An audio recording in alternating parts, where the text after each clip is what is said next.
à tous. À ceux qui ne croient pas encore la pandémie de Covid-19, un chiffre pour le prouver. La Covid-19 tue en moyenne 10 personnes par jour. 10 personnes, les chiffres révélés aujourd'hui par le journal à sa une. On a également une personne testée positive, c'est le ministre de la Justice. Vaccination, Maître Malissal, anéantit les efforts des experts et le CRD qui réclame la tête de Diouf Sarr pour échec dans sa gestion de la pandémie. La pandémie qui continue avec un autre quotidien après là, c'est Sud.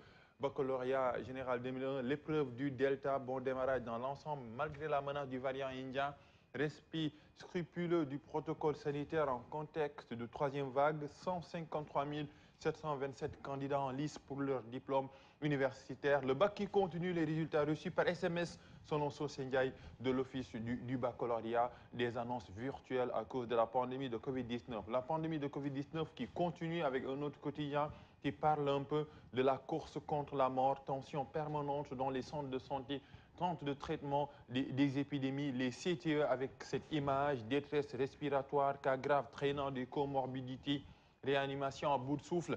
La tension est en son comble, les hôpitaux débordés par des patients, des cas graves, des cas de contamination à cause du virus Delta, le virus qui a contaminé le ministre de la Justice, le cas Malik Sall, SAP, la vaccination et les imams et oulémas Sénégal alertent ne pas se faire vacciner, si se suicider selon les religieux. Après critique, on enchaîne avec un autre quotidien.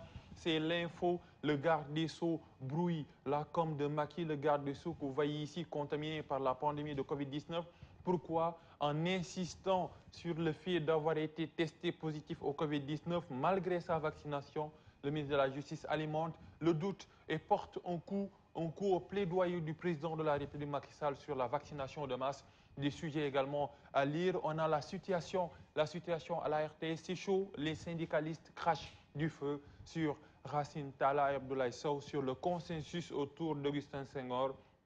Tant que les clubs nous feront confiance, nous resterons à la tête du football. Sékou Seydi va venir commenter forcément cette actualité. Après l'info, on enchaîne avec un autre quotidien.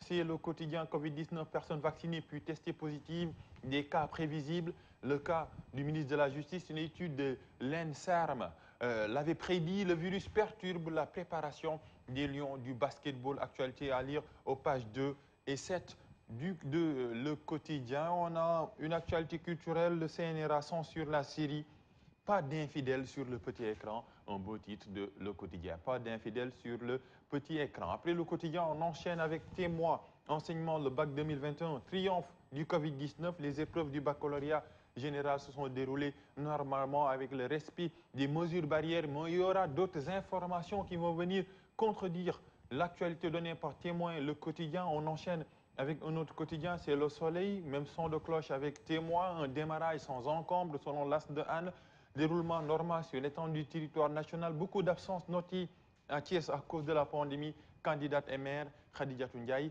élève, courage. Après Le Soleil, on enchaîne avec Libération. Le bac n'est pas un long fleuve tranquille. Les épreuves corrigées, circulées sur WhatsApp, fuite massive lors du baccalauréat à Pékès, actualité donnée par Libération, fuite sur les épreuves. Elles ont été partagées dans un groupe composé d'une vingtaine de membres, 5 candidates libres déjà placées en garde à vue.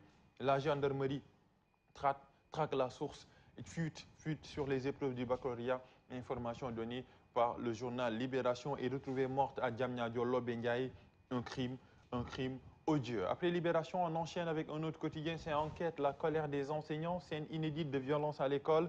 Après les scènes de violence dans des écoles, les premières sanctions font débat. Khadijatou Diallo de l'inspection d'académie de Dakar, il faut d'abord écouter les élèves et savoir ce qui les a motivés. On a une réaction de Saoud Hussein du SAEMS qui demande des sanctions exemplaires pour dissuader tout simplement les autres. Trafic de visas, les vérités de Khalifa, plus d'espace au cimetière, on l'a vu avec le reportage de Pape Ibrahim Ndiaye. Pikine superpose ces défunts et lègue Africa liste les dysfonctionnements. C'est par rapport au plan de lutte anti-Covid. Après enquête, on enchaîne avec Vox Pop. Khalifa tourne l'affaire en vente de voitures. Il a fait une sortie hier et il gèle ses activités dans Yanamar, se défoule sur le pouvoir et contre le troisième mandat. Le CNRA qui censure les obscénités d'infidèles, la série infidèle suspendu, incitation à la débauche selon le CNRA, atteinte à la morale et aux bonnes mœurs. Et Jamra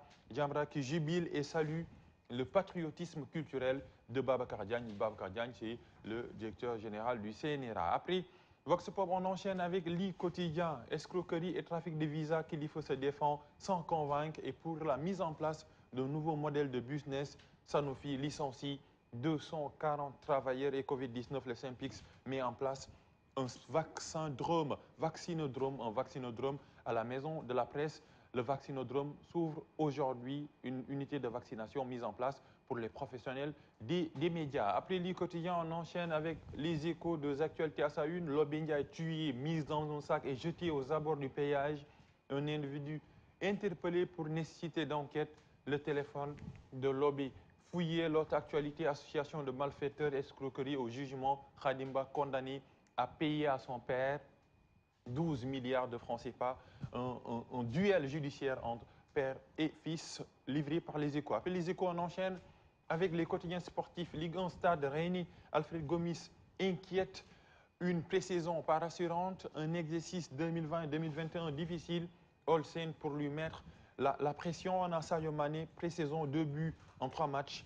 Mané prépare bien le nouvel exercice. Après le football, place à la lutte avec Sunu Lamb. Saison écourtée, VIP, KO, promoteur aux abois. La troisième vague terrasse la lutte. Vous voyez un peu ces mastodontes. Ces mastodontes ont été terrassés par un virus invisible. Nous allons finir cette revue des titres par le dessin d'Odia. Le dessin d'Odia aujourd'hui qui parle de voiture ou trafic de visa. Ok, Dijo, tu as mon visa pour rendre ta caisse et rouler avec, on parle un peu de Kilifeu, chez Kilifeu, vente de voitures sans caméra cachée. Aminata Ndong, c'est la fin de cette revue des titres. Merci beaucoup, Papa Lunsar, pour l'actualité au Sénégal.